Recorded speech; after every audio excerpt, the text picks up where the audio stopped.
But for these Virgin Atlantic passengers in Las Vegas, it was just reality. And now they're threatening to sue. Whitney Bowen says that won't fly. But Dominic Romano disagrees. Let's go to Dominic, shall we?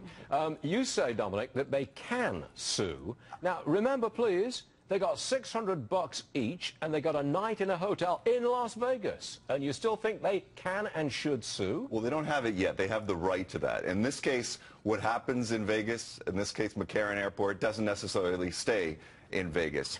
So depending on how much harm they've suffered, economic damage, in certain cases, certain passengers are going to be allowed to bring suit. Now, what you reference, the €600, which is payable to them pursuant to the European Regulation 261/2004 for flights of this duration that are delayed this long, doesn't necessarily preempt other legal action. So depending on the situation, some of these people might have been without medication. We saw pictures of them sleeping on the floor of the airport.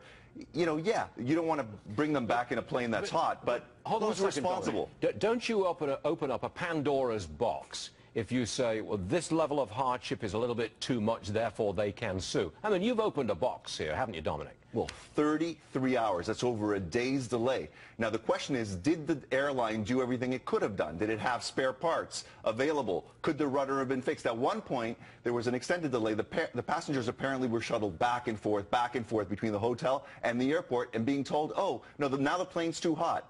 At one point, oh, now there are winds, we can't fix the rudder. Could they have moved it, which they later did, into an enclosed area where they fixed the rudder sooner so that it wouldn't have occasioned such a long wait? Perhaps.